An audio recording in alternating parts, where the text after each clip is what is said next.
our next speaker, another amazing woman, Judith. We stay in the innovation world, but now we focus on a festival that is focusing on green technology and on the mobility of the future. Some of you might know the conference. The GREENTECH Festival is the baby of Nico Rosberg, the former Formula One driver. And Judith is the CEO of this very young, very innovative company. Judith was working before for Gründerszene, so knows the startup world as well, and for Die Mexico. And now she is the person behind the GREENTECH Festival. And her story today will be, because they did something very different this year, what hybrid really means, personal insights into hosting 3,500 people in the middle of a pandemic. So Judith, welcome. Welcome to the virtual stage. I'm happy to have you here, and please take over. Hello, everyone. So I guess now it's working, right? Your sound is working, not your presentation. So we can hear you and see you perfectly. And if you want to use slides, then you would need to activate them. Yes. So now it should work, right? Now it works. Wonderful. Thank you. So thank you, Kira, for the nice introduction. Just one thing I want to add, it's not only me, the person behind the GREENTECH Festival, so it's a lot of more people. So, and we are the crazy ones that started a hybrid event in September this year. And to get you all a little bit more in the mood of the GREENTECH Festival, I would like to start with just a short video that you see what we did.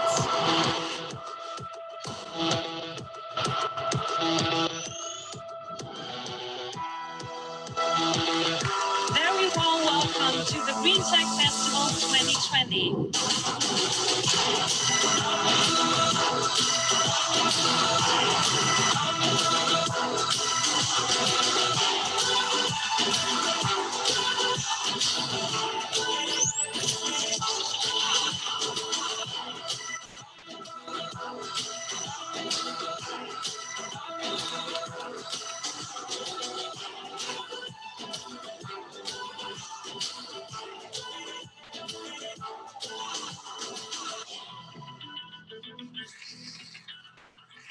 So this was the GREENTECH Festival.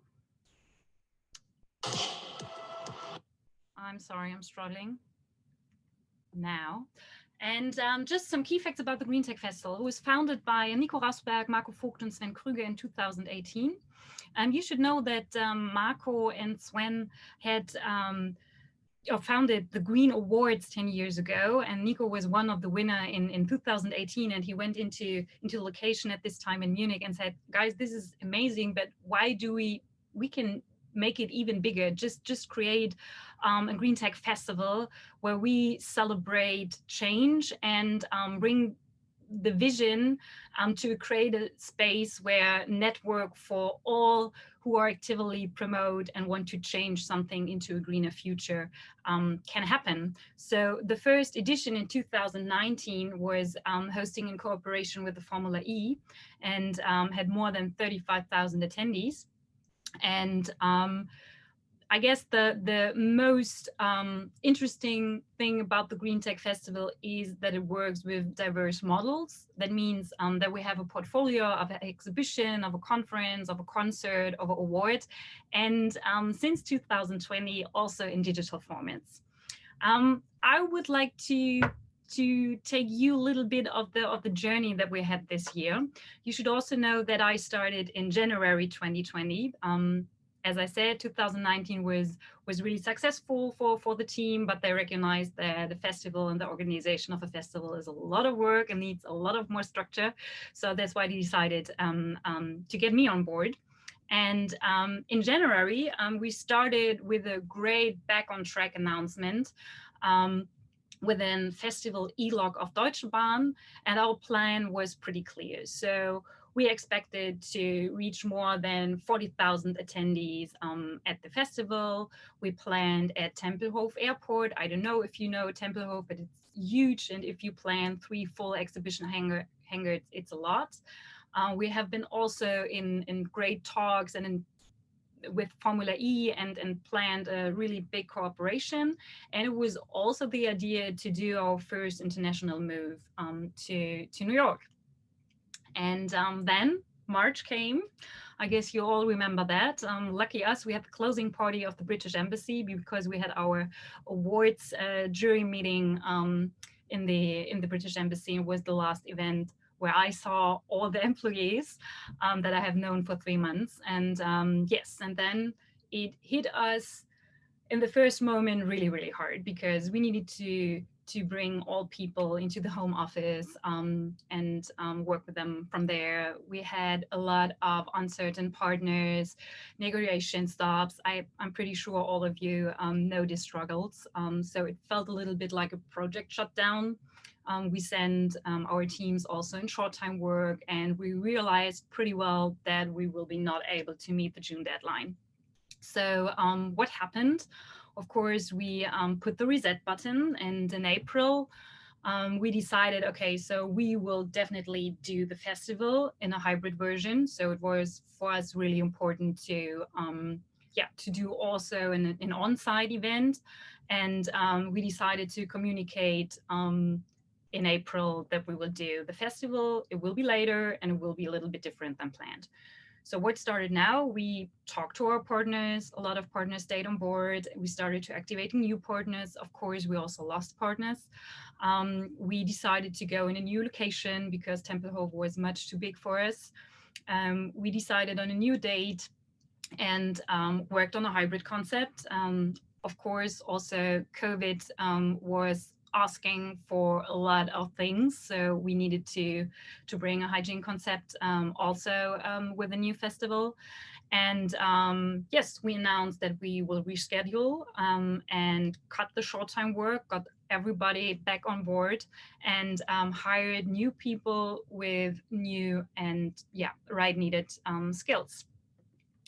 So what does it mean if I talk about hybrid? To be honest, this was our idea in April, and we have been really bold because we went out with this slide and said, okay, so this is what's happening in September.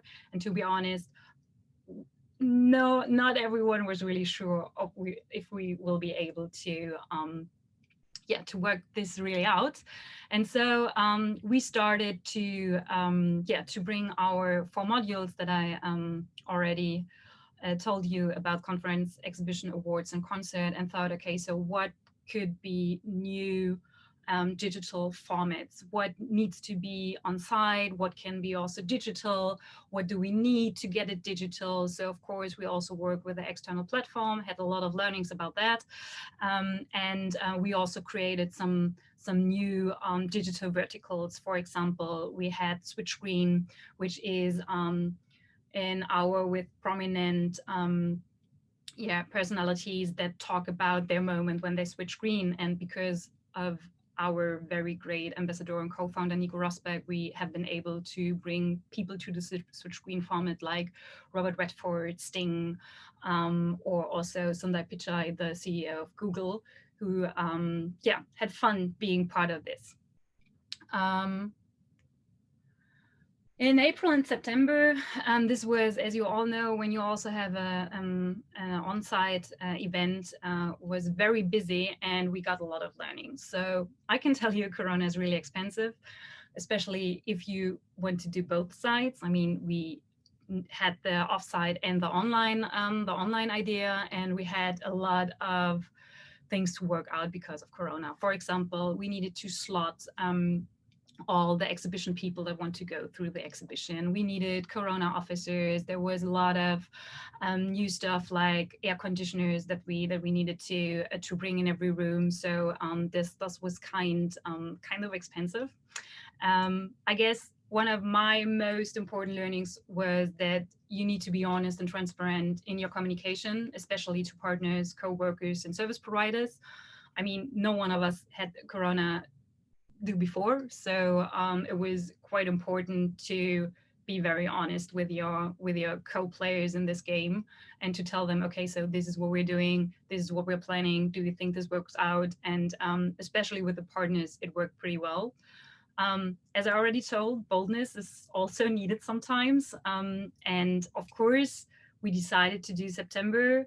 We have been also really lucky because September was one of the short time frames where an event was possible, especially in this size.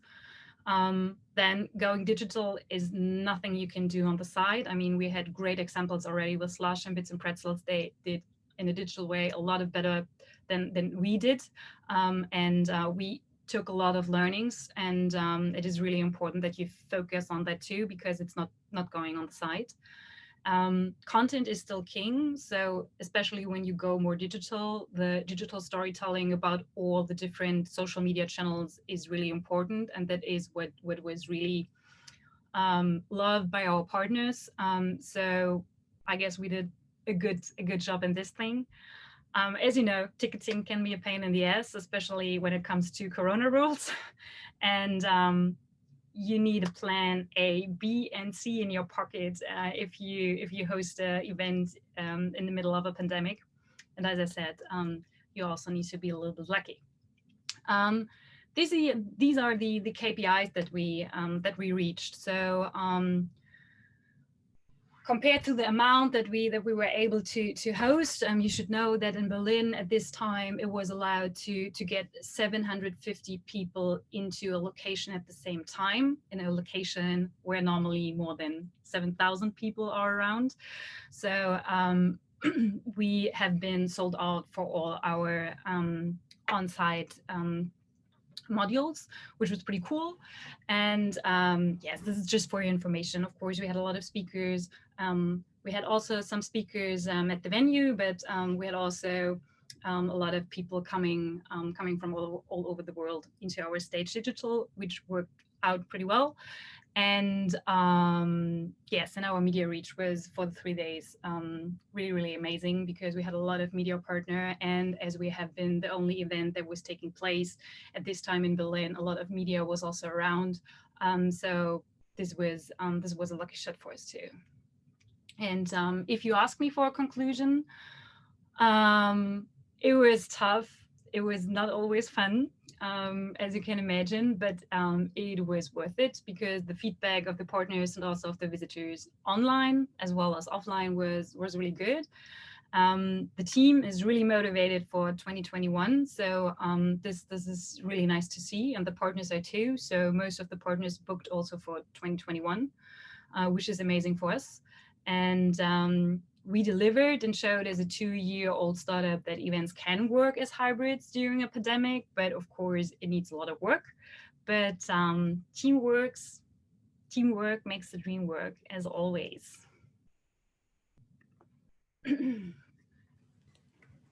Thank you. Amazing presentation.